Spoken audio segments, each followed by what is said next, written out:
how can Christians demonstrate that they care about immigration right now? Yeah, I really think it comes in a couple ways. The first is I think we have to have a biblical worldview on the issue of immigration to really take our understanding and be informed through media, but not have that be our singular source of information or our primary source. Because I think when we start to understand how much the Bible has to speak to the issue of immigration, it helps ground our response in one that is biblically rooted and not just media rooted or outside of that. So at World Relief, we've developed a ton of resources that can help you on your journey towards learning, whether that's reading Welcoming the Stranger or doing a 6-week learning guide that we developed. You can find that on welcomingstranger.com. Or the Evangelical Immigration Table is a coalition of organizations we've joined together with that are developing resources. So just being informed. There's a lot of misinformation out there that is oftentimes inaccurate, but going to organizations like World Relief that produce factual information can be very helpful in forming your point of view. So be informed first and foremost through the theological lens. The second is relationships. I think many of us, all of us live in communities where there are immigrants around us, whether or not we know it or not, or acknowledge it or not. And the opportunities we have to enter into relationships, not so much so that we can share the gospel, but receive the gospel from our newest neighbors can be life changing. And so for me, I live in Baltimore City, where I've gotten to know a lot of refugees that have been resettled to Baltimore City, and oftentimes I enter into those relationships thinking, oh, I can teach them English and bake them good food and spend time with them. But I realize in entering into these relationships that I receive more out of these relationships than I feel like I give to them. And so getting to know some refugee families, I've eaten some amazing food, but I've also had a stark understanding of the realities that many refugees go through overseas, the challenges that they face, the persecution and discrimination they face, and the resilience that they've had in dealing with those circumstances. And it's really taught me a lot about what resiliency is all about. And so I think anytime we enter into these relationships with people that are different than us, there's mutuality there in that we are giving, but we're also receiving. And I think for many of us that live in the West, that come from a dominant culture background, it's really important to have that sense of mutuality and humility when we enter into relationships, so that it's not a power-sided dynamic of us feeling like we're giving and it's charity, but that mutuality of receiving is so important in these relationships. So I think first, having a biblical worldview. Second, having tangible relationships with people who have gone through this experience and whom you can learn from is critically important.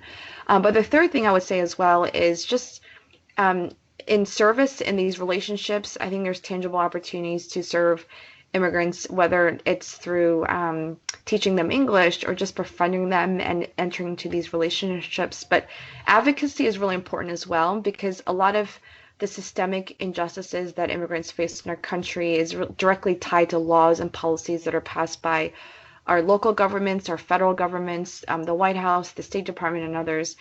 And there are significant challenges that immigrants face all the time because of policy decisions that our elected officials make. And so this is happening pretty much on an ongoing basis. But the ability for us as Christians to raise our voice, to say that when there are certain decisions that are based on race or ethnicity that do actually discriminate against individuals, that we should raise our voice to change those things, I think is critically important.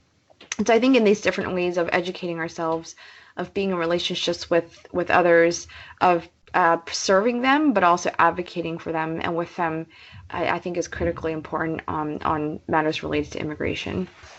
So could you give us an example of a piece of policy that would be a point of advocacy that we could really promote that really speaks to some kind of unjust dynamic within the immigration system as it exists right now?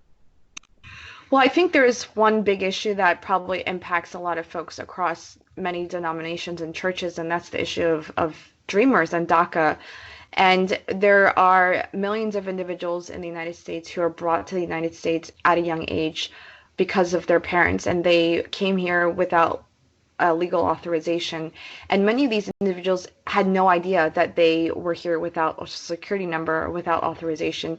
And a lot of times they don't even find out until they have to apply for college and realize they're not eligible for federal funding, and it impacts their ability to even go to certain schools. And so a few years ago, President Obama actually issued an executive order called DACA, which is Deferred Action for Childhood Arrivals.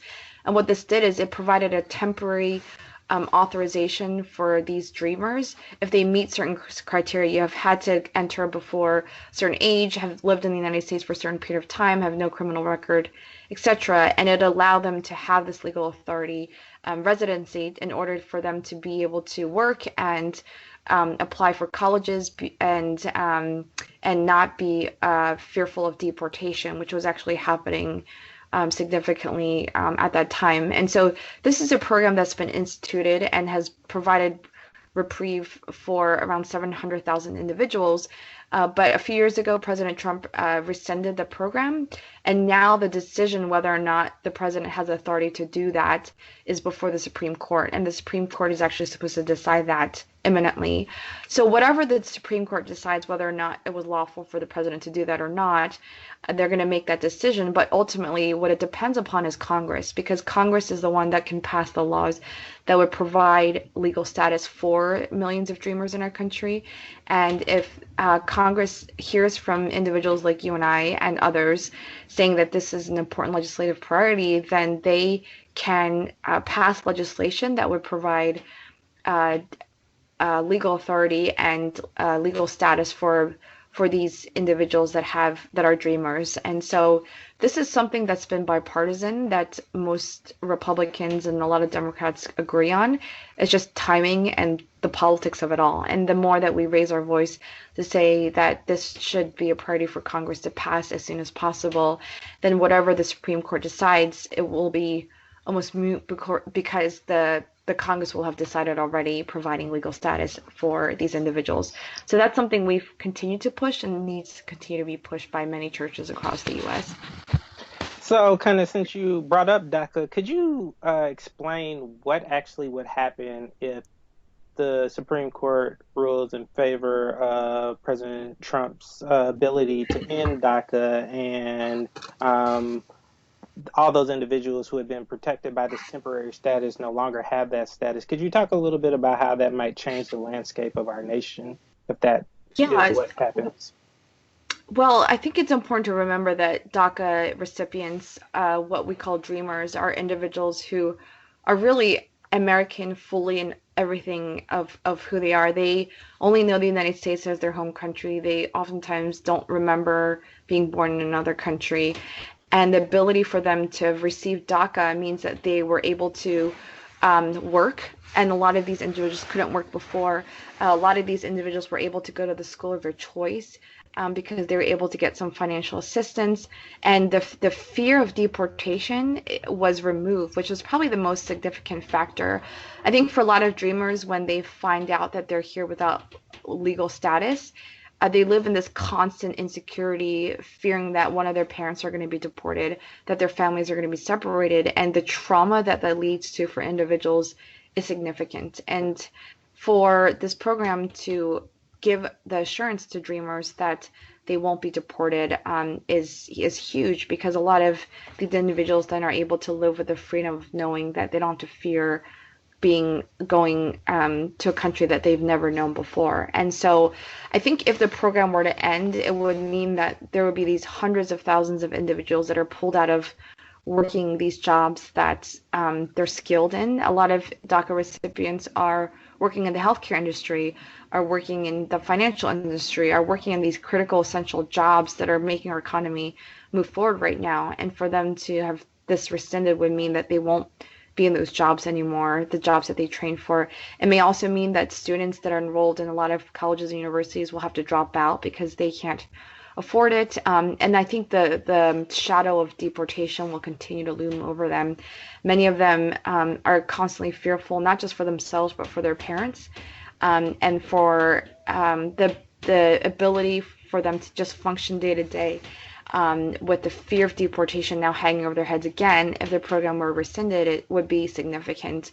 I can't imagine for the dreamers that I've come to know them not living in this country and contributing in every way that they can, and living back in a place that they don't have any family or others there with them. And so that is what we're ultimately hoping to change. And again, I think this is a bipartisan issue, and the urgency of this when the Supreme Court decision is pretty imminent means that I think we need to do everything we can to raise our voice and make sure that the dreamers' stories are heard and that our elected officials act as quickly as possible on it. Yeah, I was reading an article recently that was saying that the vast majority of individuals who qualify as dreamers who would be impacted by DACA's end are actually doing incredibly important work right there.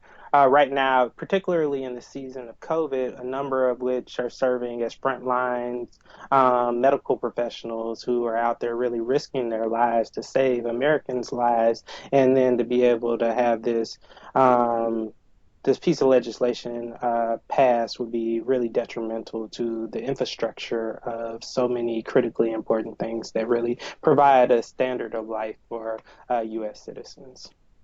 Yeah, I mean, imagine the lives of 700,000 young people completely being upended because of this decision. And these are individuals who were able to move forward with the sense of security, and having that rug pulled under them, I think, is going to be significant. And many of these dreamers are Christians. There's an organization called Voices of Christian Dreamers, and they've really elevated their experience of being a disciple of Christ and what that's meant for them and following God through being a dreamer and what that's meant for them. So the stories are so important to hear, and understanding the real life consequences of these individuals who are our friends and our family members, I think is really important.